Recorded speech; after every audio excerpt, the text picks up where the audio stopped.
Good morning, Silver and Black Nation, and welcome to the Silver and Black Lair. I'm your host, the Bat Fry, Teddy Fry. Friday! Whoop, whoop! Yeah, baby. If you have the weekend off, it's Friday. It's beautiful. If you don't, it sucks ass, and every day's Monday. But here we go. I'm wearing the mask in honor of Jason Kelsey. As you know, he's the Kelsey brother that I like. The other Kelsey brother, I think, is a dickhead. There's that word again I use a lot. But anyway, Jason Kelsey, a few years back during the Philadelphia Eagles Super Bowl run, wore the Batman mask on the sidelines and stuff like that, the whole underdog thing or whatever. So, Jason Kelsey just recently retiring. I didn't really see a press conference yet or anything, but I would expect one. You hear all the sorts of breaking news. Jason Kelsey's retiring. And so I figured I'd throw the old mask on to in honor of Jason Kelsey, even though he tried to steal my gimmick. He tried. He did it somewhat successfully, but in the end, here I am, and he's not wearing a mask. So, yeah, there we go. All right, so let's kick this shindig off on the somewhat right foot. We're going to start off with the Raiders. Talk some Raider football, free agency, and stuff like that. And, of course, talk about the coaching search. And then I'm going to go ahead and try to figure out the LA Kings. It's a shit show right now. But anyway, it's Friday, right? I work tonight, but still, it's Friday. I don't have to work the whole weekend, just one day, and make the best of it. It's snowing here in Pennsylvania. Pottsville, Pennsylvania, the home of Yingling beer. If you never had Yingling beer, get yourself some. Good stuff. Good stuff. All right. So, season, we know the season wrapped up, finishing 5-4 with Antonio Pierce leading the way as an interim head coach. So we go into the offseason, a lot of uncertainties, with no head coach yet, no general manager yet. Although I do expect I just a feeling. I don't have any inside sources or anything like that, but I expect an announcement. Today, I expect something today, either about the GM or the GM and the coach. I think it'd be pretty cool if they did the GM and the coach, because from what I've heard, Champ Kelly, even though he was the interim general manager, and I assume once the last game is over for the season, he's no longer the interim general manager. He's nothing. I could be wrong about that. I don't know how that works. But from what I understand, he was involved in the process of interviewing coaches and looking through the coaches and stuff like that, coaching search. So, I mean, I don't know. If that guy's not your GM, then why is he there helping you look for a coach? I don't know. So we got a comment here before I head into it. Hey, Sully, Joe Sullivan. You check Sully out on Mondays on the Sully Squad. Sully, I don't know if you see my opening, but I did this in honor of your boy, Jason Kelsey, the Kelsey brother I like. The other one's a dickhead. All right, so Joe says, "Yo, Ken, what's up, bro? Are they going to hire Pierce? Do you think Justin Fields could be a target?" I do think they're going to hire Pierce. I'd be shocked if they don't hire Pierce. I'm going to talk a little bit later about the coaching search and my thoughts on it and stuff like that. So I do think they're going to hire Pierce. I think that's the guy that they should hire. I think he deserves a shot at it.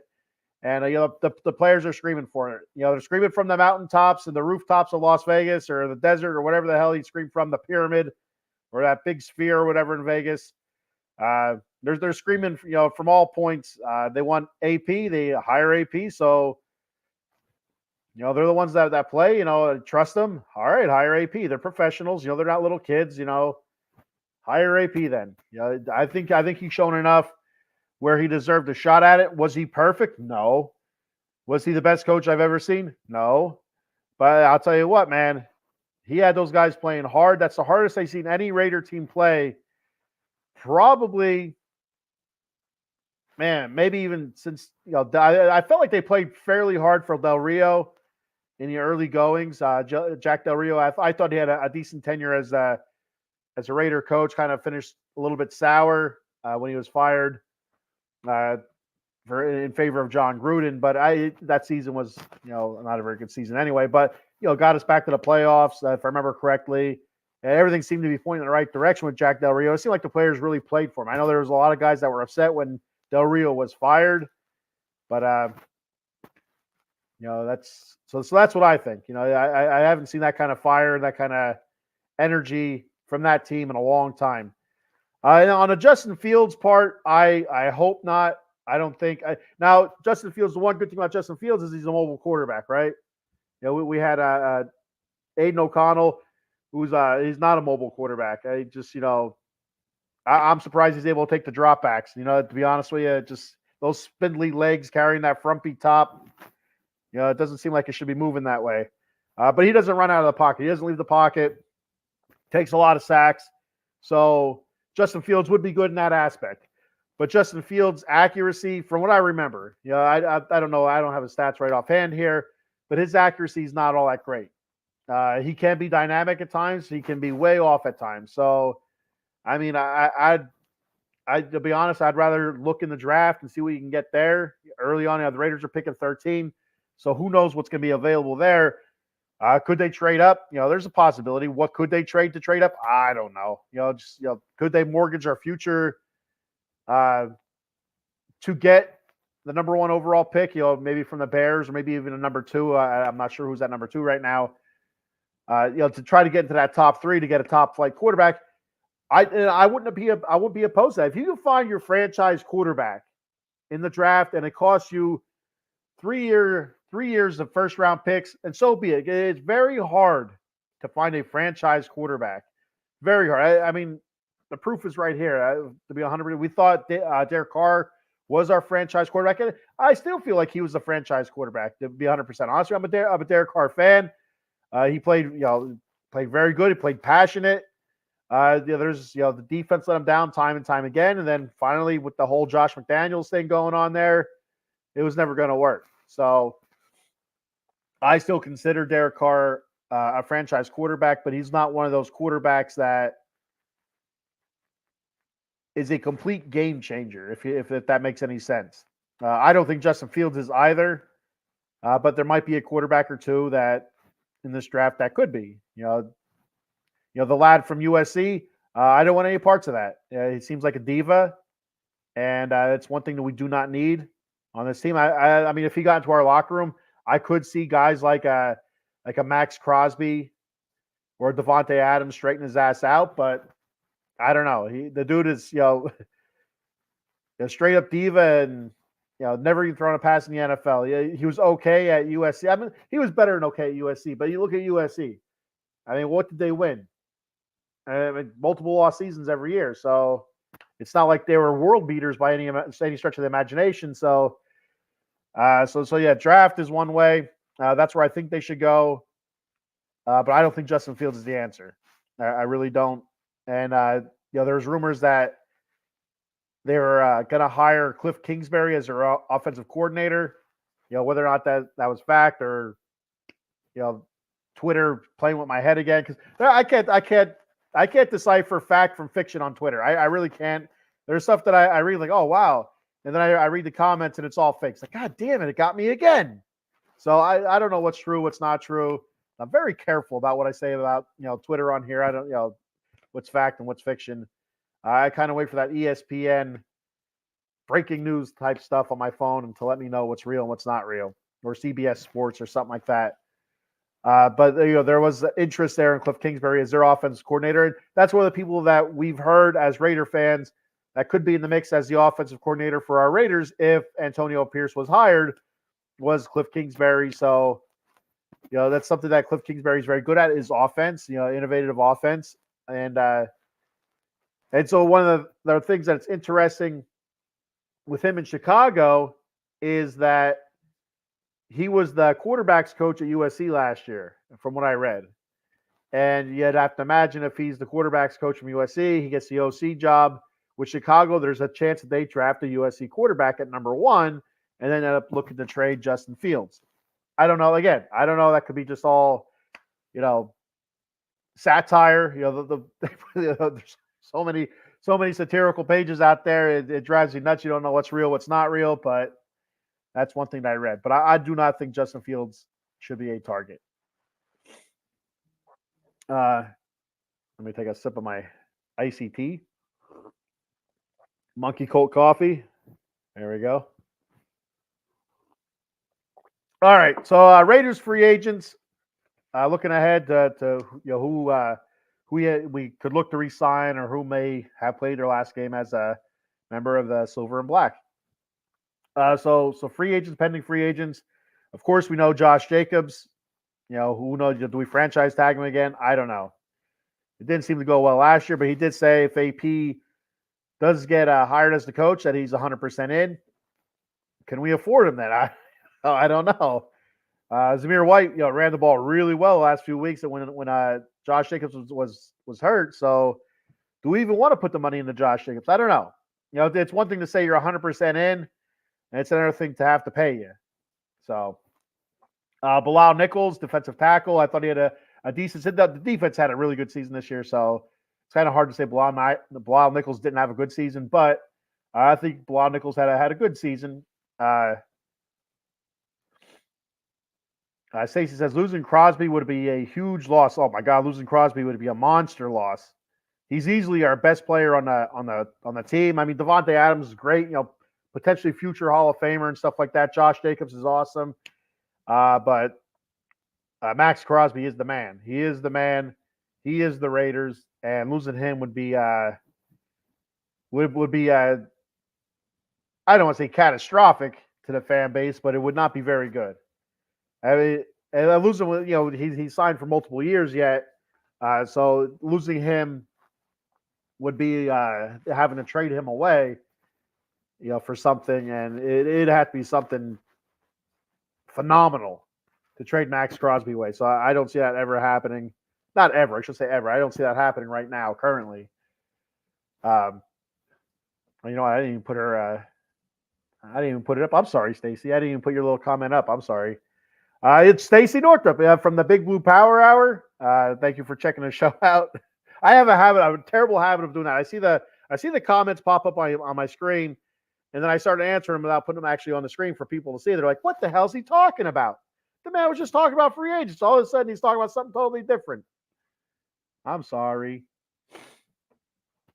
So another free agent, Andre James, center. I don't see the Raiders re-signing Andre James. I really don't. I could see them potentially re-signing Josh Jacobs. It's going to have to be a team-friendly deal, I think. I don't know what their salary cap is. That's something I'll have to look into in another show. Bilal Nichols, I could potentially see them re-signing Bilal Nichols. The defensive tackle room is pretty well stacked, but I could see them re-signing Bilal Nichols. I thought he had a pretty good season. But Andre James, I don't think they're going to bring him back. He had, kind of up and down this year. I seen him get beat like a drum one too many times on blitzes, and then the run blocking was just terrible. But also Dylan Parham, who we got I think it's 2 years ago now through the draft. He's playing. He's been playing guard with Andre James playing center. I could see us moving Dylan Parham over to center. I like Dylan Parham at center. I really do. So I think he's a good fit there. I think he's better at center from everything that you hear from scouts and the experts. So that's what I think could potentially happen. That could leave a spot open at guard. Maybe Thayer Mumford moves in there for something else. Another move. Lots of free agents. Lots of the whole draft. Lots of linemen. Lots of big fellows wandering around. Speaking of linemen, Jermaine Ulemanor, offensive tackle. We re-signed him last year to a one-year deal. I felt like in 2022 he had a good finish to his season. He had a terrible start to the season, I thought. But by halfway through and the rest of the season, I thought he played very, very well. And this past season, I thought he played pretty decent. Decent enough to earn himself a contract. Now, whether or not that's a 1 or 2 year deal, I don't know. I wouldn't expect it to be something long-term. I would expect it to be something, 1 or 2 years and, maybe $8 to $10 million per. But he's kind of like one of those guys that you rotate in, kind of like a fill-in. And he does a really good job. We had a lot of injuries, a lot of a lot of rotation going on there at the offensive tackle spot, left tackle. So right tackle as well. Just a whole lot of injuries and moving around. Thayer Mumford got to play a little bit of a tackle this year. I think even at one point you had Brandon Parker in there for a little bit. So it's always good to have a lot of offensive linemen, especially offensive tackles. And I thought he did fairly well. The speed rush on the outside, not so much. But straight up, he handled the bull rush well and stuff like that. Austin Hooper, tight end. I don't think the Raiders re-signed him.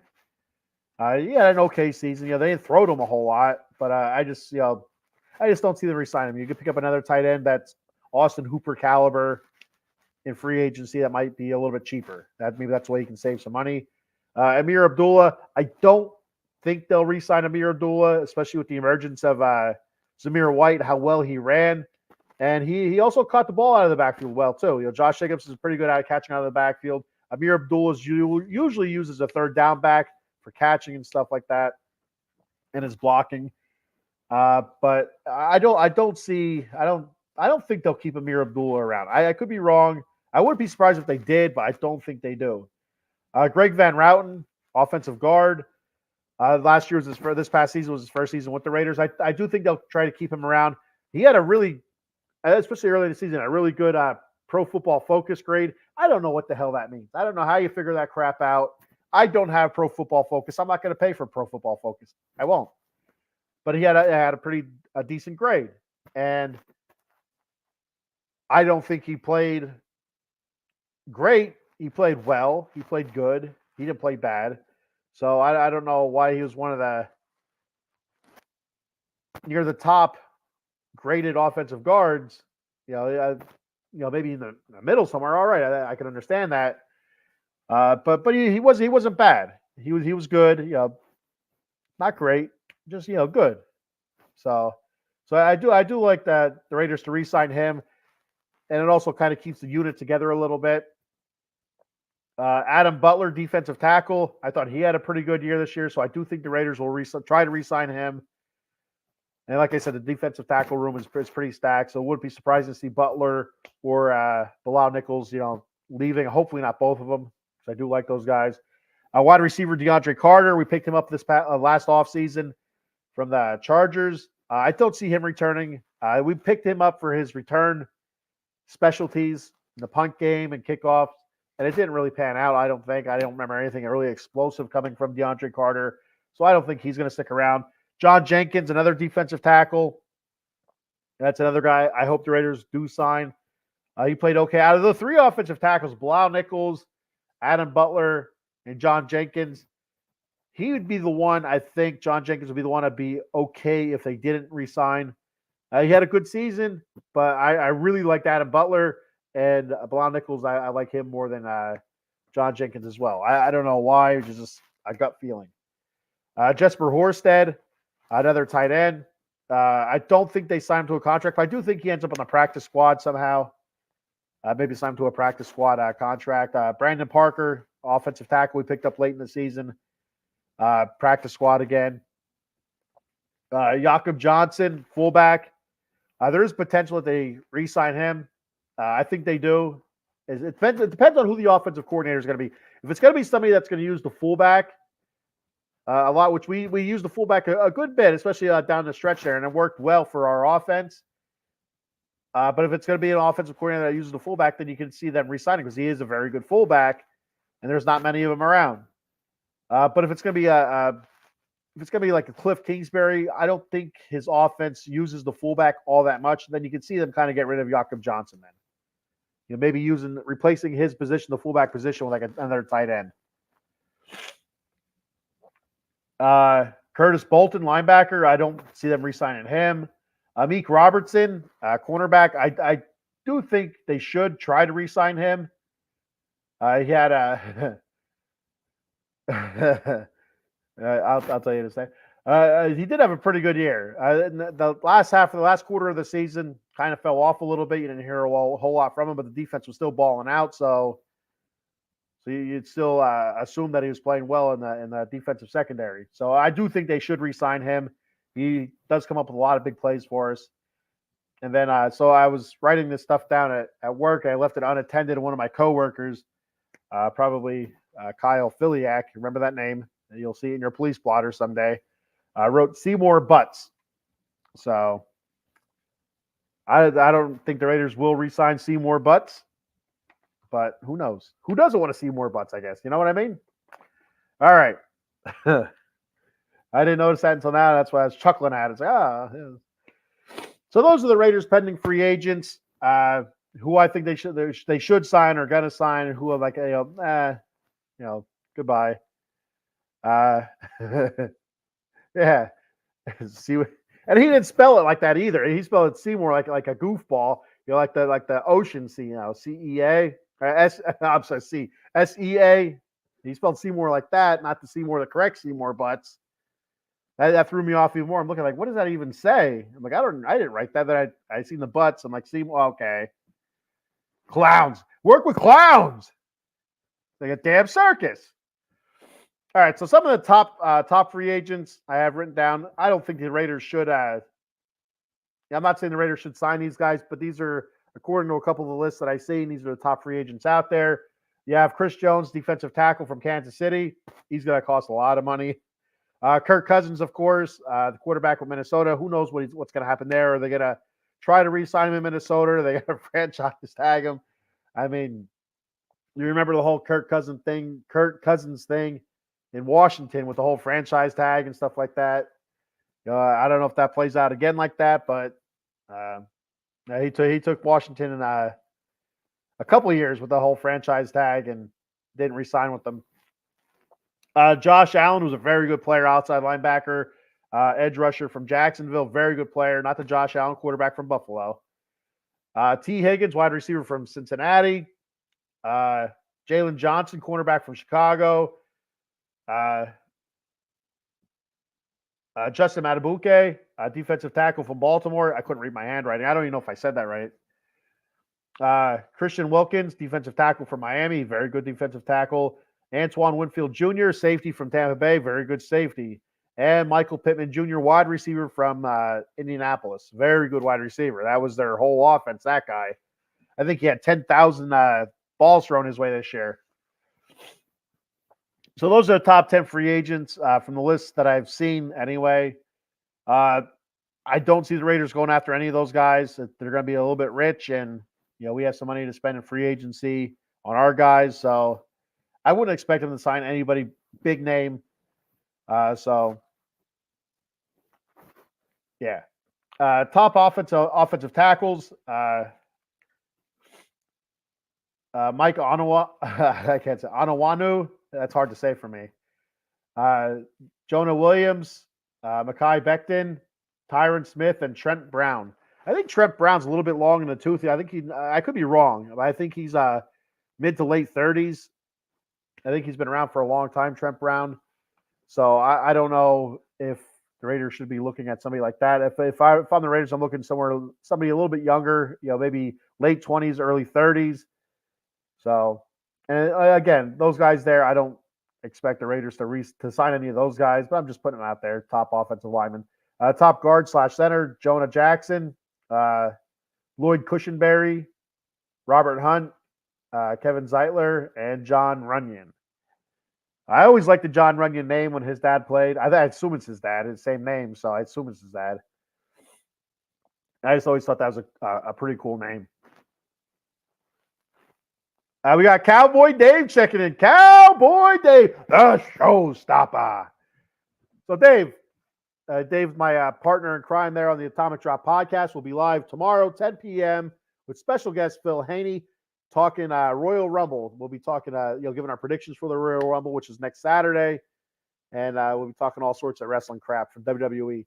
But Dave, I was watching when I got home from work this morning. I turned on Peacock and I was watching the Royal Rumble from 2004, and one of the matches before the actual Rumble match was the World Heavyweight Championship match between Triple H and Shawn Michaels. And that's a hell of a match. A lot of blood in that match. I was kind of surprised. You kind of forget that wrestling used to do that because it's been so many years in WWE anyway. where they actually get color and get a lot of it. Though Sean looked like he dipped his face in a bucket of paint. My son's like, Dad, what happened to him? I don't know what to say to him. I said, oh, he got a boo-boo on his head and he's bleeding a little bit. And that's, then Triple H, he was, bloody mess. And Dad, what happened to him? So he ran into that chair, son. Don't worry, he's fine. So, didn't HBK win that match? He did not. It was a draw. It was the last man standing match. He hit Hunter with a super kick. They both went down in a bloody mess, and neither of them got up for the 10 count. So Hunter retained the title, and it was a draw. So nobody won, but Hunter had the champion's advantage there. So he walked out of there the champion. All right. So moving on from the free agents. Again, if you're just tuning in, I'm wearing the mask in honor of Jason Kelce and his retirement. He tried to steal my gimmick a few years ago, and the Eagles were on their Super Bowl run. I said, big man, my gimmick. I'm the bat fry, not you. Then he started wearing the dog mask. So this is in honor of Jason Kelce. I got Jason Kelce to wear the dog. That's not true. That's not true at all. I don't want to say I have a better podcast than the Kelce brothers, but I just did. No, I don't. They're pretty good. As much as I don't like Travis Kelce, they're pretty good. Those guys good back and forth. I like the other day. Jason got mad at Travis because maybe it was like a week ago.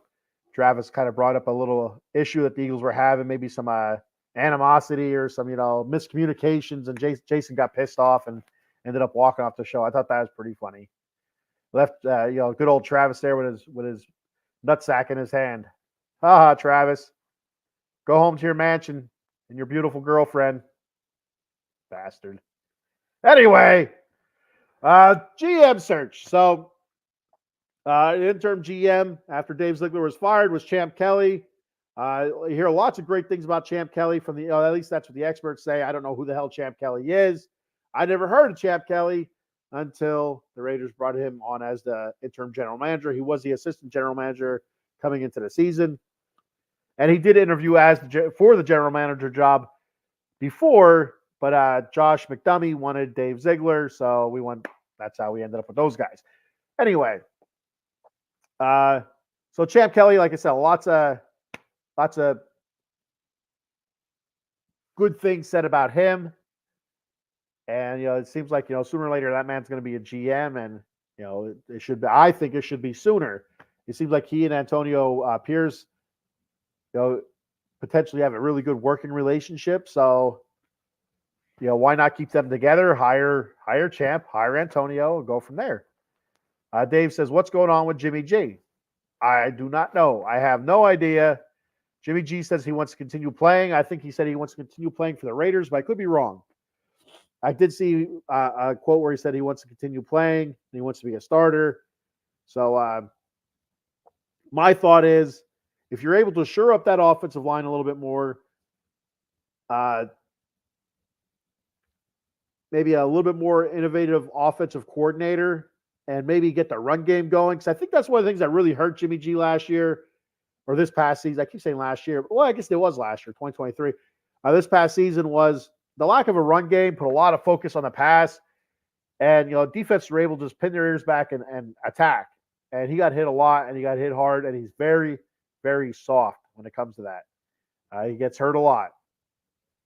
I'm sure I would get hurt a lot if I had a bunch of fat ass defensive linemen, jumping on me and stuff like that. But I don't, so I can't tell you that. I can't say that Jimmy G gets hurt a lot. That's a fact. But if you're able to shore up that offensive line a little bit better, get that run game going, create an offense where it's creative, it gets the ball out of his hands quickly, and he's able to make plays because he is an accurate quarterback. He is a very accurate quarterback when given the time. But as we've seen this past season, he's a lot of turnovers. That's one of the things he's coming in. I always did it. Almost every episode that Jimmy G was a quarterback, I come on here and say he's a game manager. He protects the football. He's a winner. Yeah, right. He's a winner with a great defense. Now, we had a very good defense this past season, but it seemed to really kick up when he wasn't quarterback anymore. So he kind of missed it a little bit. but he's turned the ball over a lot. So I don't know. I would be fine if the Raiders started Jimmy G again and kept Aiden O'Connell as your backup and went from there. But it's almost kind of like you're running in place then, if that makes any sense. It's a lot of money to eat. If you can find a good trade partner and maybe you could split that contract somehow, maybe, but it's a hefty price to pay just to let him go. So I don't know what's going to happen. It's also a hefty price to have him as a backup. Is Pierce the coach for next season? I hope so, and I think so. I think we'll hear something today, but I could be wrong. So that's what I'm getting into right now. So we did interview a couple people for our general manager position. Of course, Champ Kelly, his interview was pretty much the second half of the season. So Trey Brown, senior personnel executive with Cincinnati, he interviewed Kelly Klein Van Callaghan, the lady with 10 names.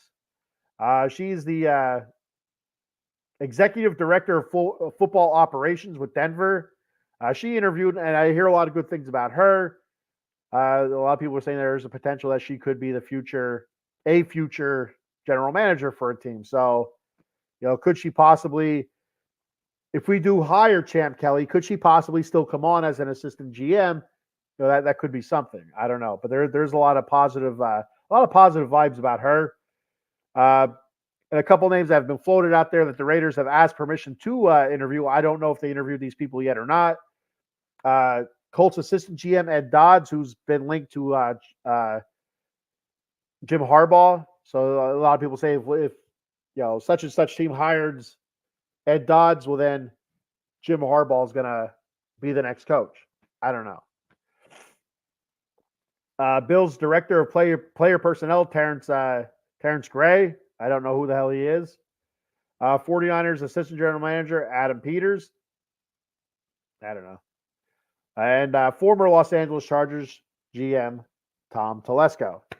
I've heard of that name. I don't know if I heard of that name because the Raiders play the Chargers. I don't know. I don't know why I heard that name.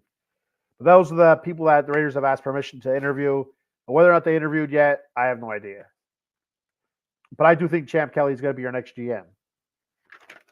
Now, on the coaching side of it, Antonio Pierce, of course, he's been seen around, wearing Raiders gear. He did interview with for the Tennessee Titans job, and I do believe he has a couple more interviews lined up. I think Atlanta, Carolina, maybe. I don't know if that was one or not. But for everything you hear, he wants to be the coach of the Raiders. Raider fan growing up.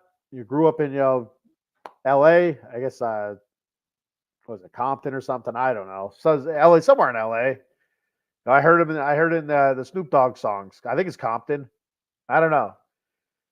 But yeah, you see him around. He's still wearing Raider stuff. It just seems like it's gonna happen. I don't know what the whole dragging of the feet. I don't know what's going on.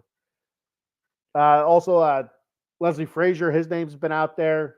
Bill's defensive coordinator. Mike Vrabel, his name's been tossed out there.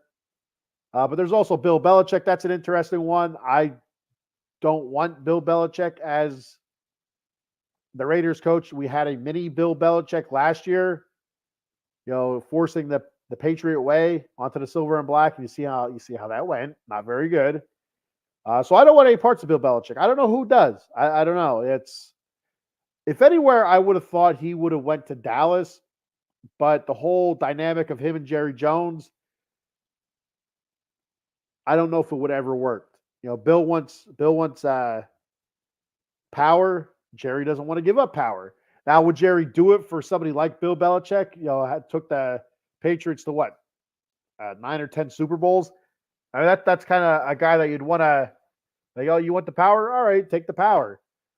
But then again, he went to those Super Bowls and won.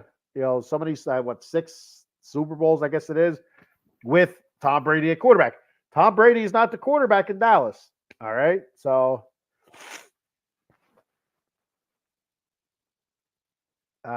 Dave says I think Belichick goes to Atlanta. That'd be interesting. That really would. I think Atlanta interviewed Jim Harbaugh as well. So it's interesting that Atlanta's being really aggressive with the top name type coaches. Cowboy Dave says, I believe Pierce is the answer for the silver and black. I believe so as well. I really like the heart, the emotion, the vigor, the tenacity in which the silver and black played when he was the coach. So if he's able to bring that, week in and week out for seasons to come, that'd be awesome. And Jim Harbaugh is the other name, the last name. He is the only other coach. I want Antonio Pierce. Let me just put that out there. I want Antonio Pierce as the Raiders coach. I think most, like 75%, 80% of Raider fans would probably say the same. They want Antonio Pierce. You do have, the last 20%. Well, he didn't win enough. He went 5-4. He's never been a coach before. Give the man a break. He had an offensive coordinator that was never an offensive coordinator before. He had a rookie quarterback. Give him a break. So that's who I want. Now, second after that, I would be all right if they went after Mike Vrabel. For me, it's another defensive-minded type coach. A good track record in Tennessee. Now, granted, he didn't win any Super Bowls, but they were a good team year in and year out. They really were.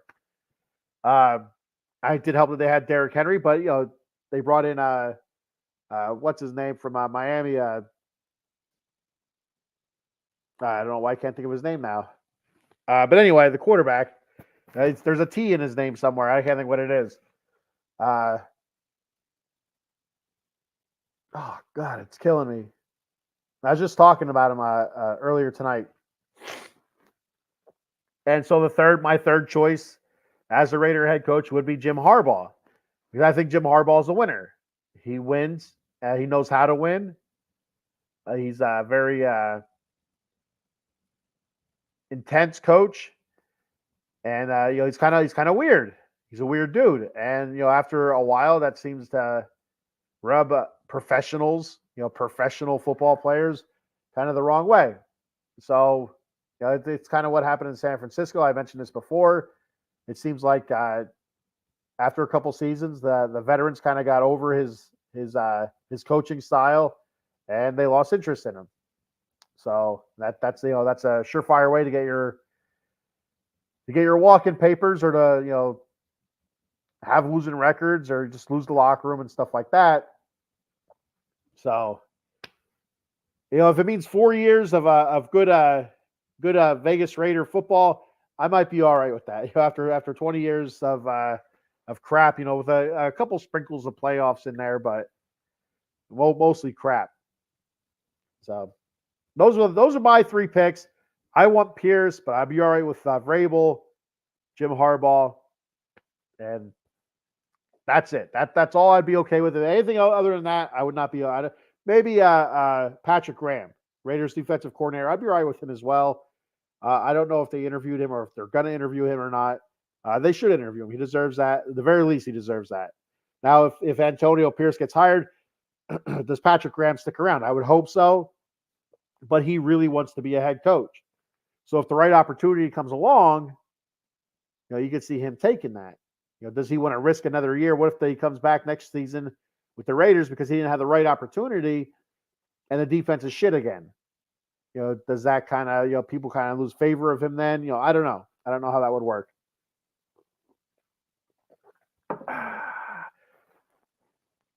Cowboy Dave, I keep doing that. I say Cowboy Dev.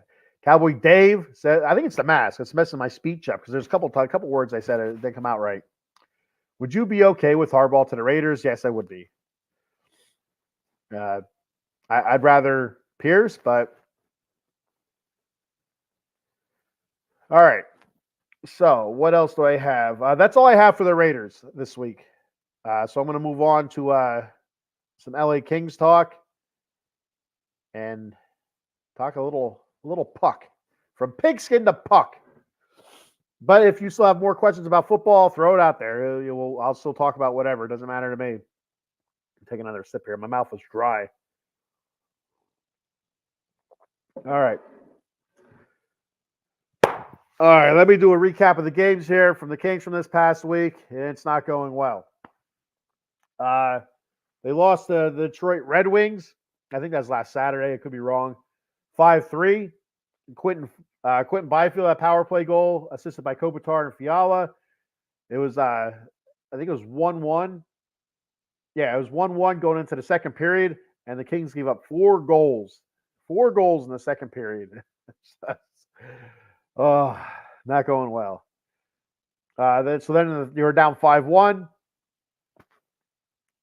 There he is. Adam Glenn, what's up, brother?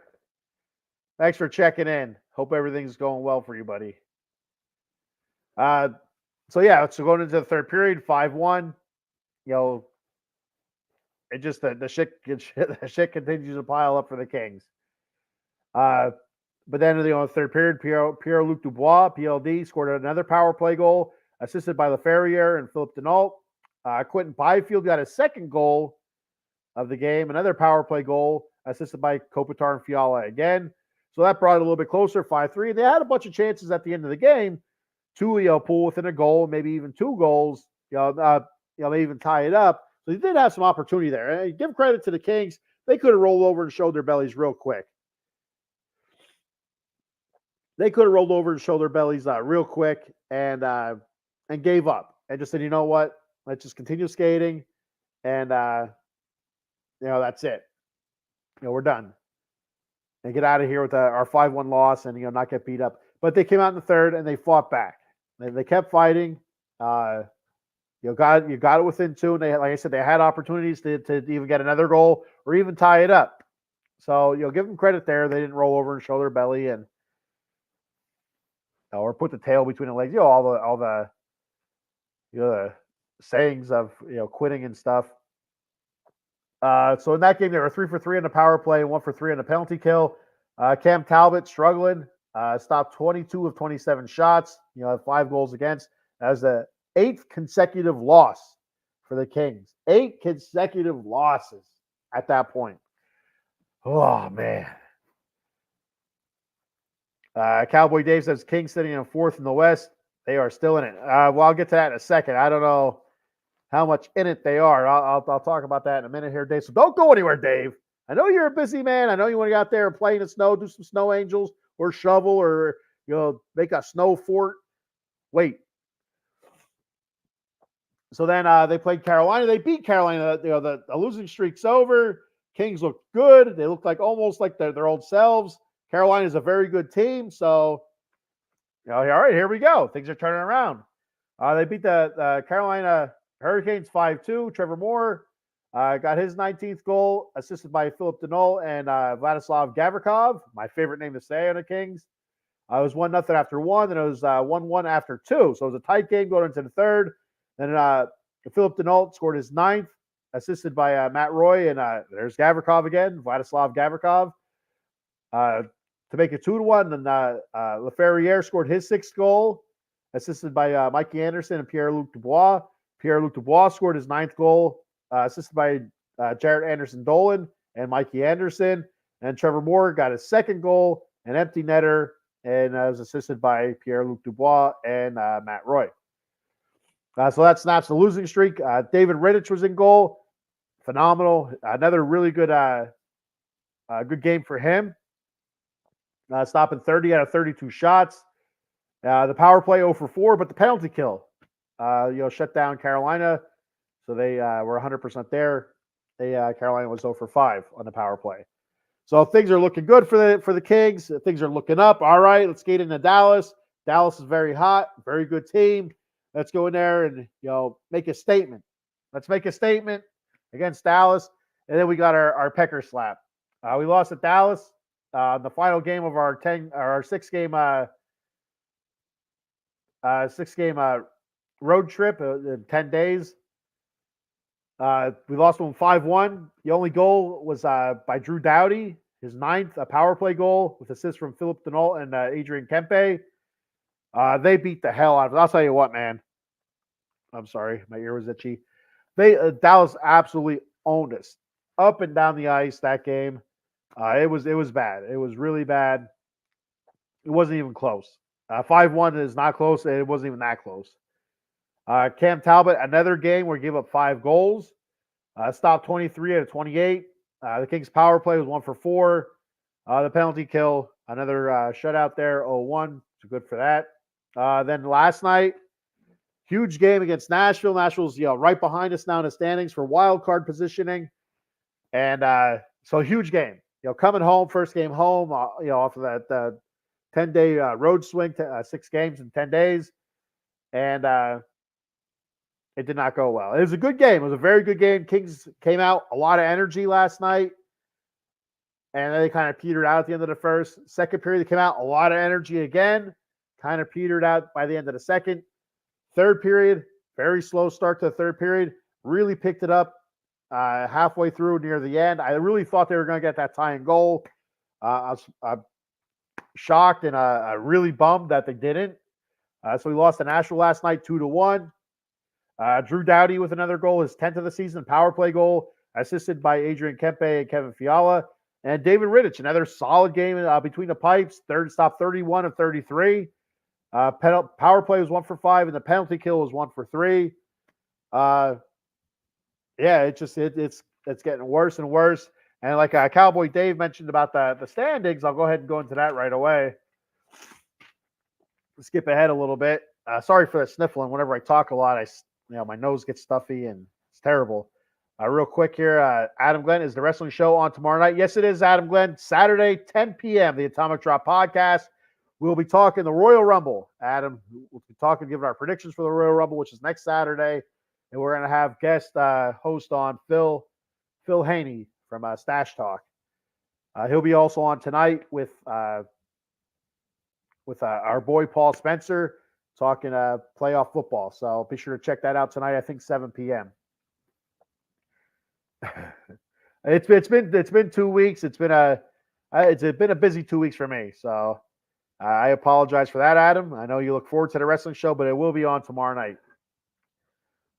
So looking at the standings here real quick, after this absolute tumbling that the Kings have gone through, they've only won once so far in the new year. And for as good as it was going in the beginning of the season, it's going just as bad right now. I think their last 10 games are 1-5-4, I think. Something like that. It's really bad. And they need the points. So right now in the Pacific Division, Vancouver's sitting up top. They have the best record, or they have the most points in the league. They're sitting at 30-11-4 with 64 points. Then you have the Vegas Golden Knights, 26-14-5 with 57 points. They've been falling back as well. They haven't been playing very good. And then sure as shit, there's Edmonton. They leapfrog LA. They're now in third place, where LA's been the whole season so far. 25-15-1 with 51 points. I think they've won 12 in a row now. Edmonton's just I said it last season when I first started doing this show. When I first started talking about the Kings, I used to do it on the back cave. Now I have the show for the Kings. But Edmonton's just so talented. It's hard to keep a team like that down. When they're down, you gotta keep you gotta put your foot under their throat and just keep pressure. But the Kings let up a little bit, and there they are. And before you know it, they'll probably catch Vegas too. They're that damn good. So I mean, since they made the coaching change, I think that their new coach or interim coach, whatever he is, has gone 20-3. I think is what I heard. Unbelievable. So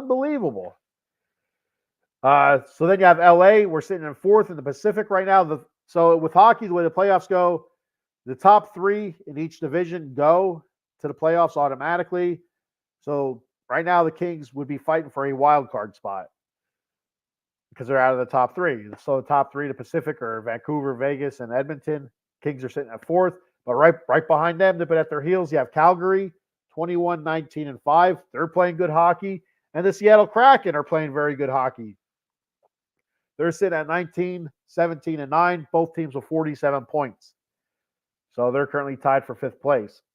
So right behind them. So overall, looking at the West, you have Vancouver sitting at the top in the West at 64 points. Winnipeg, right behind them, 29-10-4, 62 points. Colorado, 29-14-3, 61 points.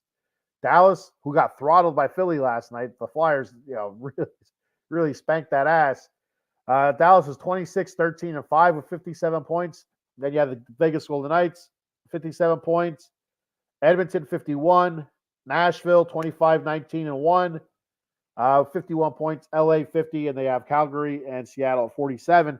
So right now, the way the playoffs, if the playoffs were to start tomorrow, LA would be the 8th seed going up against Vancouver. Barely getting into the playoffs. We were so far ahead in the 3 spot before, ahead of Edmonton, ahead of Calgary, ahead of Seattle. You'd think there's no way they're catching. Now, Edmonton, I would have thought, all right, they have a shot at catching up because that's how good they are, how talented they are offensively. And but I didn't see Calgary or Seattle creeping up like that. I just figured they'd pack it in for the season, and what happens happens. So it's a bit surprising to me, but the Kings got to figure it out. They have to figure it out. I don't know what the exact problem is. Some of the stuff that I've been hearing, through Kings group chats and stuff, not shooting. You have one too many passes. You will get odd man breaks. We'll be on a 2-on-1 breakaway. Just one too many passes. We're not getting a clean shot off when we should be. And you can see my little title under my name, the bath right there. It says, Wayne Gretzky once said, "You miss 100% of the shots that you don't take," and that's exactly where the Kings are right now. There's so many different times last night where Adrian Kempe, Anze Kopitar, even Byfield a little bit, they had shots, clear shots, not open shots, not easy bank in the back of the net, but they had a clear line of sight to the goalie to shoot, and they go to make that extra pass, and there's sticks in the lane, and that knocks the puck out. Great back checking, by Nashville. It's a very good team, but they got to be better than that. The Kings have to take the shots. You got the shot, take the shot. Look for that rebound. That's one thing I've noticed a lot as well. I still think our defense is playing well. Our defense is playing. It's a good defense. It's a very good defense. They were playing better, obviously, a couple weeks ago. They're still playing pretty decent, but they're not cleaning up the rebounds. There's a lot of rebounds, and you see a lot of open skaters coming up and just putting it back into the net. And right now, that's killing us. I really do think that's part of the problem as well. A lack of presence in front of our defensive net. And that's what I think anyway. Our back checking, could use a little bit of work. And Pierre-Luc Dubois has just, been, our big offseason acquisition we gave up a lot for. He's not lived up to the billings thus far. I don't know. Will he or won't he? I don't know. Hopefully he does live up to that 8-year. I think it's an 8-year contract. But I just don't know. I don't think the Kings have enough cap space to make any moves at the trade deadline. We have the All-Star break coming up here at the beginning of February. And I think in order for Todd McClellan to keep his job, the Kings are going to have to win 5 of the next 7 games. And they already lost one of them. So if the Kings continue on this pace that they're at right now with losing, there's no way that man should survive the All-Star break. He shouldn't even make it to the All-Star break, to be 100% honest. I would have been surprised if they would have fired him at the Dallas game before the Kings came home. I wouldn't have been surprised at all. But now, he had a meeting with Rob Blake. They talked about tactics and stuff like that, game planning. So whatever the hell that means, I don't know. There's no way Rob Blake can justify this man keeping his job if the Kings continue to tank. There's no way. And if he does, maybe the ownership group should be looking at Rob Blake's job as well. I like Rob Blake. That's when I first started watching the Kings and liking the Kings. Rob Blake was a defenseman for the Kings, but terrific defenseman. A very good offensive defenseman and a very good defensive defenseman. That's kind of funny to say, but it is. It is what it is. We also have a couple guys in the system. Should we or should we not bring them up for a little bit of a spark? Brant Clark, when they brought him up, he's been sharing time with Jordan Spence. Jordan Spence would play one game, Brant Clark would play another game. Brant Clark's more of an offensive defenseman. So looking for that offensive spark, because that's what's been killing us. We have no offense. We're early in the season, we scored. and it's just not happening now. Whether or not maybe that's a lack of forechecking. The Kings just dying out. I don't know. I don't know. I don't know what the exact cause is, but maybe you're looking for that shot of adrenaline by bringing up somebody younger, or somebody more a little bit more fighting for a spot. And there's talk about Foggy Mo, who's having a terrific season down there in the I think it's the AHL. I think it's the AHL. He has 20 goals in 24 games, I think it is. Absolutely on a tear down there. They brought him up, they sent him back down right away, and I thought I heard that they brought him back up again, so he'll be practicing with them, and hopefully they insert him, let him work his way in there, maybe pull somebody out. I haven't heard a whole lot of good things coming out about Arthur Kaliev. Do they look to trade Kaliev? I don't know. There was talk about maybe trading Matt Roy. I don't know if you'd want to do that. He's a pretty good defenseman, but his contract is up after this season, so you want to get something for him. I don't know. I don't know what the answer for that is, but I think you need to get Foggy Mo in there while he's hot right now. Strike it when you're hot, right? He's in a bit of a zone.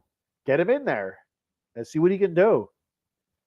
Brand Clark, he hasn't really shown much yet, but maybe get some consistent playing time, maybe a little bit more comfortable, and he'll ball out or puck out, whatever you want to call it. I don't know. So looking at my 3 stars of the week, even though the Kings have been playing shitty, I still do the 3 stars of the week.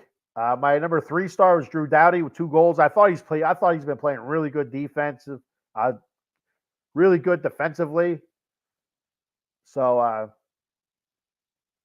yeah, he's my number 3 star, 2 goals. It's good seeing the defense score, getting involved in the scoring. We've had a lack of that for the last couple of weeks. My number 2 star of the week is David Rittich, going 1-1, stopping 61 out of 65 shots, a save percentage of .938, and a goals against average of 2. So Rittich has been on point right now for the season. I'll get to the stats in a bit. And my number 1 star of the week is Philip Denault, 1 goal, 3 assists. He continues to produce. I thought he had a decent game last night. He was involved a lot. He was working a lot. Had some opportunities. Just got to shoot. So a quick look ahead of the next couple of games before I come back on next Friday. On the 20th, tomorrow, we have the Rangers. I think they just lost to Vegas. I could be wrong, though. Yeah, I think they just lost to Vegas. They're sitting at 28, 14-2, 58 points. They gave us a throttling in New York last month. It's the return of Jonathan Quick. So that's going to be a big thing for Kings. I'm sure there's going to be a whole video tribute thing and stuff like that. So it's going to be neat to see. I'll have to make sure I'm available to watch it because it's going to be cool. It's going to be cool to see him back at the crypt and see the whole video package and see how the fans react to him and stuff. The fans loved him. He's one of the main reasons why he won those 2 cups, especially the first one. He carried them on their back. And they carried them on his back throughout that playoffs. He was awesome. Nothing got by that guy. I think it was 2012. Then on the 22nd, that's Monday, I believe, we play the San Jose Sharks. They're sitting at 10, 31-4, 24 points. Hopefully, we get 2 points there. Then on Wednesday, we play against Buffalo. They're 20, 21-4, 44 points. So a couple winnable games there, San Jose and Buffalo, but the way things have been going, you can't count on it.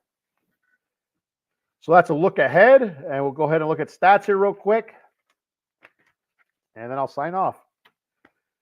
So points-wise, we're looking at Kopitar, 14 goals, 25 assists, 39 points. He's tied for the lead on the team with Adrian Kempe, who has 15 goals, 24 points, 39 points. Kevin Fiala, 10 goals, 28 assists, 38 points. He leads the team in assists with 28. Trevor Moore, 20 goals, 11 assists, 31 points. He leads the team in goals with 20. Quentin Byfield's having a pretty good season. 12 goals, 18 assists, 30 points. Philip Denault, 9 goals, 19 assists, 28 points. Drew Doughty, 10 goals, 13 assists, 23 points, leading all defensemen on our team. And Pierre-Luc Dubois, shit in the bed at 9 goals, 10 assists, and 19 points. The Kings are paying for much more than that. And he's also leading the team in negative. He's at a negative 11. If you don't know what the plus minus is, when you're on the ice, when your team scores, you get a plus. When you're on the ice and they give up a goal, you get a minus. So right now, Pierre-Luc Dubois leads the team with minus 11. Conversely, Adrian Kempe leads the team with a plus 12. So looking at the goalies, Cam Talbot sitting at 14, 11, and 5. He's our all-star. 2.44 goals against average and a save percentage of 915.915. It's going up and going down. They're going in the wrong direction right now. The goals against are going up, and the save percentage is going down. And where he was the top 2, top 3 goalie for almost the whole season, and he's now dropping to the bottom half of the top 10. It's rough for everybody. David Rittich so far 3-1-1 with the Kings. 3 wins, 1 loss, 1 overtime loss. He has a 1.69 goals against average and a save percentage of 934. So a good start for Rittich since Phoenix Copley is hurt and out for the season. All right, so that's what I have on the Raiders and the Kings. Before I get out of here, I'm going to go ahead and do our sponsor read. Our sponsor reads, I should say. I got 2 of them. Go ahead and hide that. There we go. There we go. And where are they at? There they are. Big Al, Jason Fine, J Fine Law. You can reach Big Al at 1-800-HURT-123. That's 1-800-HURT-123. Jason Fine specializes in motor vehicle accidents, slip and fall, workman's comp, and personal injury claims. He has 3 office locations conveniently located throughout Pennsylvania and the Garden State of New Jersey. In New Jersey, he is located in Cherry Hill. The offices are at 3 Greensward Lane. The phone number is 856-209-5258. Then in the Steel City of Pittsburgh, Pennsylvania. The offices are located at 500 Grant Street, Suite 2900. The phone number there is 412-365-8151. Then in the city of Brotherly Love, Philadelphia, Pennsylvania. The offices are located at 1628 JFK Boulevard, Suite 2120. The phone number there is 267-888-2980. Be sure to tell them that Out of the Box Sports Entertainment sent you. Once you get your legal situations all figured out with Jason Fine, head on over to monkeycoldcoffee.com and celebrate with some coffee. They got bourbon chocolate chip infused coffee, toasted coconut rum, the Sumatran blend in whole bean or ground, the Perula Florida organic blend in whole bean or ground. I've also had the aged honey agave. That's fantastic. Really good coffee, so be sure to check that out as well.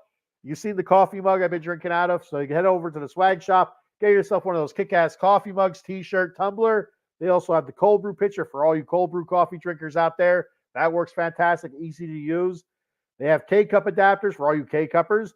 And don't forget to get yourself some Paradise Rum Cake at monkeycoldcoffee.com.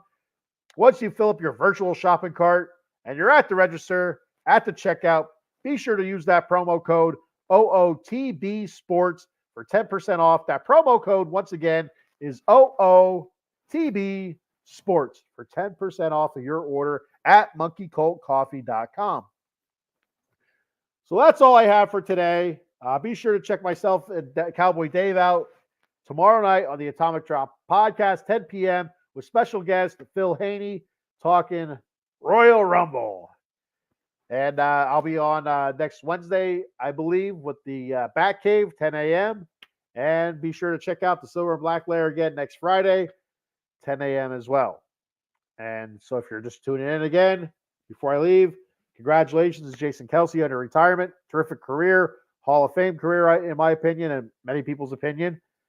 If you don't remember, back during the Eagles Super Bowl run, Jason Kelce was wearing the mask, trying to steal my gimmick. So I figured I'd throw it on there in honor of Jason Kelce and say congratulations. And, I know he'll check the show out probably later on. But